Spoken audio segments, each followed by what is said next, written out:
Bonjour, bonjour. Je vous retrouve en ce mercredi 20 décembre. On est en pleine période de fête de fin d'année qui approche, etc. Je fais une petite pause pendant la pause déjeuner en fait pour vous parler un peu de dernières nouvelles. Donc ma dernière lecture, c'était une lecture très éprouvante, Le démon de la colline loup. Sincèrement, je m'attendais pas à une lecture pareille. Alors, c'était à la fois extrêmement bien écrit, d'un style littéraire très particulier, un style un peu oral écrit, qui donnait beaucoup de réalisme en fait au récit, qui contribuait aussi beaucoup à notre attachement en fait en tant que lecteur au personnage principal qui est également le narrateur de l'histoire. Et voilà, littérairement, c'était très intéressant. Par contre, l'histoire est très dure, très très très très dure. Je ne m'attendais pas à ça et j'aurais bien voulu m'y attendre parce qu'en fait, depuis quelques années maintenant, les maltraitances à enfants sont un sujet très sensible pour moi. Je supporte pas de trouver ces sujets-là dans les fictions que je lis. C'est très compliqué en fait. Et là, il en est question de façon très violente, très crue, limite un peu traumatisante quand même, dans le, en tout cas, premier tiers du roman. Donc je préviens, euh, je vous préviens en fait, si vous êtes sensible sur ces sujets-là, sur ce sujet-là, sur le sujet de la maltraitance faite aux enfants, il y a aussi des violences psychologiques, des violences sexuelles, des violences physiques. Il y a tous les trigger warnings en fait, en termes de trucs choquants. Bon, je vous dis pas de passer votre chemin parce que moi, je regrette pas du tout d'avoir lu ce bouquin. C'est ça, d'ailleurs assez paradoxal. Je pense que si on m'avait dit, écoute, c'est vraiment trash, il y a des scènes très dures avec de la violence sur les enfants, etc., je suis persuadée que je me serais pas lancée dans cette lecture. Parce que je me serais dit, ouais, non, non, ce sujet-là, j'ai pas envie de le trouver dans mes lectures, ça me... En fait, ça me... Comment vous dire ça? Je lis pour me détendre, je lis pour m'évader, d'un quotidien professionnel qui parfois est assez lourd à ce niveau-là. En fait, j'ai connaissance de faits parfois au travail qui sont très durs. Et quand je lis, c'est pour penser à autre chose et pour vraiment me détendre. Du coup, retrouver ce genre de sujet dans mes lectures, ben non, en fait, clairement pas. Et puis, au-delà de ça, en fait, c'est ce genre de sujet qui va me poursuivre pendant des semaines. Je vais y penser, y repenser. Je n'arrive pas, en fait, à laisser ça comme une fiction derrière moi. Je sais que tous les jours, il y a des enfants qui sont maltraités. C'est une réalité. Et du coup, je n'arrive pas à me dire, c'est seulement dans les fictions que je vais voir ça. Donc voilà, c'est un sujet qui est difficile.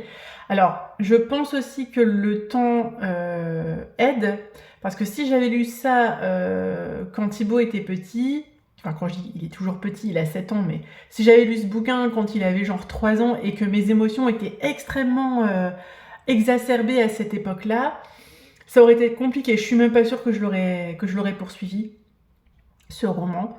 Là, je vous dirais, bon, quelque part, ça a été une expérience un petit peu difficile parce que j'ai été confrontée à ces scènes, je ne savais pas que j'allais les trouver, mais bon, j'ai encaissé. Donc c'est que quelque part, je suis peut-être un petit peu moins sensible. Enfin, si je le suis toujours, mais j'arrive peut-être mieux à le gérer, c'est ce que je me dis. Bon, toujours est-il que, de quoi parle ce roman, à part de la maltraitance aux enfants, Le démon de la colline aux loups, en fait, c'est vraiment un livre spécial. Je vous le dis en termes de forme. C'est un petit peu... voilà, c'est le genre de roman un peu qui a son propre genre, son propre style, quoi. Donc c'est un roman plutôt noir, que je dirais. On est avec un personnage principal, masculin, qui nous raconte son histoire. Et donc il nous raconte ça comme s'il nous parlait. Vraiment, c'est comme une retranscription Vous savez, les PV d'audition de police, par exemple, bah, en fait, c'est un peu le même genre, mais le même genre littéraire. Sauf qu'on comprend après que ce personnage est en train d'écrire lui-même son histoire. En fait, il écrit son autobiographie. Et donc, il écrit comme il pense, comme il sait parler. Il a un langage assez pauvre. Euh, bon, on sent dans le langage en fait qu'il y a des lacunes en termes d'éducation et même de langage en fait, hein, de l'apprentissage du langage. Et on va comprendre en fait pourquoi. Puisque, voilà, il revient sur son enfance, ce mec, une enfance atroce, une enfance ignoble en fait, avec des parents maltraitants, et donc très vite on plonge dans cet enfer de la colline au loup, qui est l'endroit où il a grandi, dans une maison isolée de tout. C'est malaisant à souhait en fait, la façon dont lui et ses frères et sœurs grandissent, sont traités par leurs parents. Donc vraiment, c'est choquant à mort. Mais en fait, par contre, c'est pas inutile qu'il nous raconte par quoi il est passé, puisque ça va nous permettre de comprendre quel homme il est devenu, en fait, pourquoi il est devenu cette personne. Et voilà, on comprend assez vite qu'il est en prison, donc on va découvrir pourquoi. Et voilà, enfin le pitch du bouquin nous vend en fait une espèce de réflexion intense sur la condition humaine en milieu carcéral. Je l'ai pas trop vécu comme ça moi en fait. Je l'ai plus vu comme le témoignage d'un personnage qui est voilà qui ressent un jour le besoin de raconter son histoire et finalement de montrer aussi que c'est pas parce que on n'a pas les mots. C'est pas parce qu'on ne sait pas s'exprimer correctement, c'est pas parce que on a du mal avec les rapports affectifs, qu'on a en fait une carence affective très forte qui vient de l'enfance, que il n'y a pour autant pas de lumière et pas de conscience. Parce qu'en fait, ce roman montre ça en fait. Ce gars nous raconte à la fin, voilà, surtout à la fin du bouquin, en fait, on sait un peu pourquoi il est arrivé en prison, et on voit que en dépit de toutes les horreurs qu'il a pu subir, il a été capable d'amour, en fait. Il a été capable de se montrer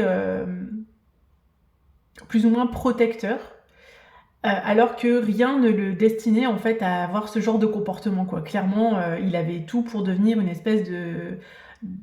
Alors, j'ai pas envie de dire psychopathe, même si voilà, il a un comportement quand même assez particulier, ce mec, mais c'est plus un problème de trouble mental qui n'est pas soigné, puisqu'il n'arrive pas... Enfin, à aucun moment dans sa vie, il ne trouve finalement la possibilité d'être accompagné voilà, vers le soin de sa santé mentale, etc. Pour soigner ses traumatismes. Mais voilà, donc en fait c'est un roman qui est très marquant, c'est le genre de roman quand vous le lisez, vous ne l'oublierez jamais, vous le savez dès le départ, vous êtes plongé dans ce récit, et enfin, moi je l'ai lu en 2 jours, donc voilà, c'est pour vous dire, hein, ça m'a quand même happé et ça m'a tenu en haleine, malgré l'horreur de certaines scènes. Donc, au final, on peut dire que c'était une bonne lecture, même si le sujet n'était pas franchement rigolo, et que voilà, je suis vraiment tombée sur un livre qui me trigger à fond. Donc, c'est très paradoxal, c'est ce que je vous disais. Voilà, c'est une expérience. Comme quoi, en tant que lecteur, on peut vraiment vivre des émotions très, très particulières, parfois un peu difficiles à expliquer. Je ne sais pas si je recommande ce livre, en tout cas il est bien écrit, c'est certain, c'est une œuvre à part entière, mais si vous êtes sensible sur ce sujet, c'est peut-être pas forcément c'est pas forcément le livre pour vous, quoi. Voilà. Voilà. Du coup, j'ai enchaîné avec un autre roman, mais qui est beaucoup plus divertissant, et je suis ravie de ça parce que j'en avais vraiment besoin. Donc je vous en parlerai dans la prochaine vidéo. Je lis pour les éditions Alter Real, dont je suis partenaire en 2024. Donc hier, on a eu la joie de découvrir les sorties qui sont annoncées en janvier. Et en fait, on a pu du coup regarder un peu ce qu'on avait envie de lire. Et donc là, moi, je suis en train de lire une romance suspense. C'est un genre que j'aime beaucoup parce que c'est divertissant et je sais pas, moi, je retrouve les côtés thriller que j'aime bien voilà, dans les thrillers, quoi. Mais saupoudré de romance, je trouve que ça donne un côté un petit peu plus série télé, doudou, quoi, que moi j'aime beaucoup. Donc bon, on va voir ce que ça donne. En tout cas, je l'ai commencé ce matin, j'ai lu 3 chapitres, je crois, et pour l'instant ça me plaît bien, donc on va bien voir. Je vous en parle plus tard, je me rappelle déjà plus du titre, donc voilà, je suis une très mauvaise... Je vous en parlerai plus tard quand j'aurai un petit peu plus avancé. Et sinon, autre chose dont j'avais envie de vous parler, c'est la série Chloé que j'ai regardée sur Amazon Prime. Donc Chloé, c'est un thriller psychologique qui est en 6 épisodes. Donc c'est une mini-série en fait. Et cette série m'a vachement tenue en haleine. J'ai trouvé que c'était très addictif, très intéressant. Pour vous pitcher un peu, on est dans une ville anglaise, à côté de la mer. On suit une jeune femme qui, on le devine assez rapidement, en fait, a des petits problèmes psy, quoi. Elle est toute seule, enfin, elle vit avec sa maman qui a des problèmes, des troubles mentaux elle a une maladie dégénérative, en fait. Donc elle perd régulièrement ses repères, elle a des absences, etc. Et on sent que cette jeune femme, qui s'appelle Becky, n'a pas d'amis, est très seule. Elle passe ses soirées à stalker des gens sur les réseaux sociaux, notamment une de ses anciennes copines qu'elle a perdu de vue en fait, qui s'appelle Chloé. Et puis un jour, elle remarque sur les réseaux sociaux que Chloé est décédée. Et en fait, ce qui va se passer, c'est que elle fait une espèce d'obsession sur cette fille.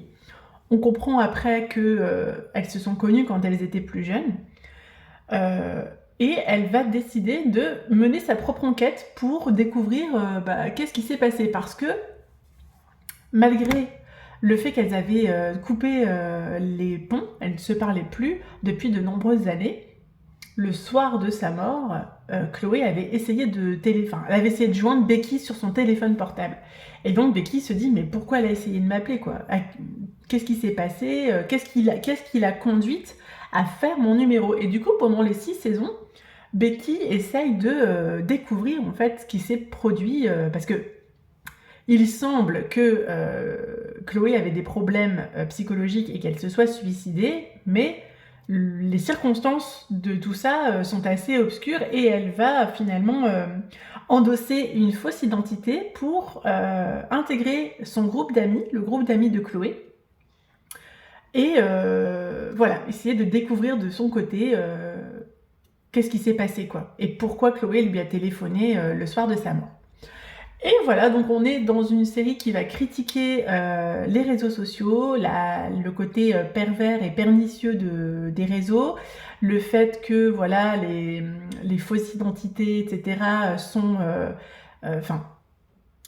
vous savez, le danger que représente tout ce qu'on publie sur les réseaux sociaux pour toutes les personnes qui utilisent ces données pour se faire passer pour vous, etc. Ça va parler de ça.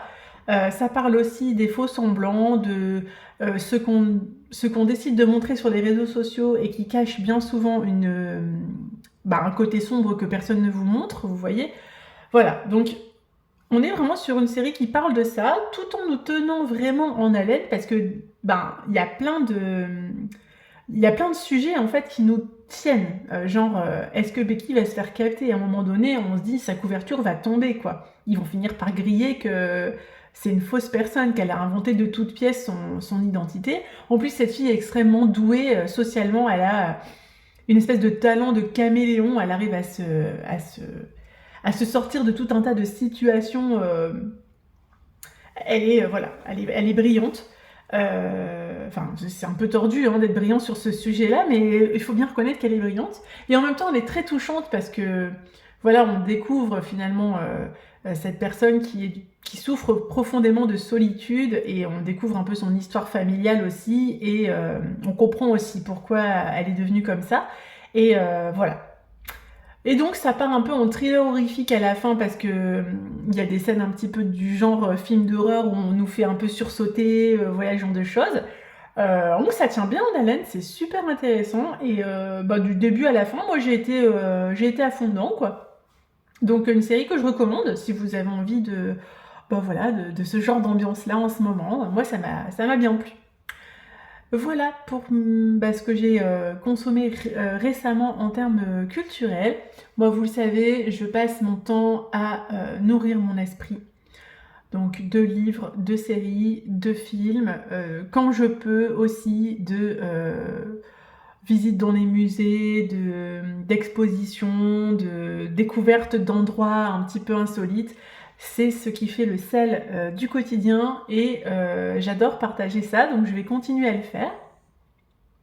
Ce genre de vidéo un peu plus longue, c'est beaucoup plus sympa que sur les stories Instagram, parce que j'en ai un peu marre de me faire couper la parole toutes les minutes. Euh, Et puis en plus, ça ne reste pas du tout, hein. En fait, c'est totalement éphémère. Donc les stories, c'est bien pour informer qu'on a publié quelque chose, par exemple, mais je trouve que le contenu ne reste pas, et c'est bien dommage. Donc je vais plutôt faire ce genre de contenu un peu plus long, un peu plus voilà, un peu plus chill, et qui restera voilà. C'est beaucoup plus sympa, je trouve. En tout cas, j'y prends beaucoup plus de plaisir. Eh bien, l'heure de la fin de la pause déjeuner approchant, je vais vous laisser. Je vais préparer une bonne petite tisane et me remettre au travail. Merci de m'avoir écouté. Je vous retrouve bientôt pour vous parler toujours encore de bouquins et de produits culturels divers et variés. À bientôt, et merci de m'avoir écouté.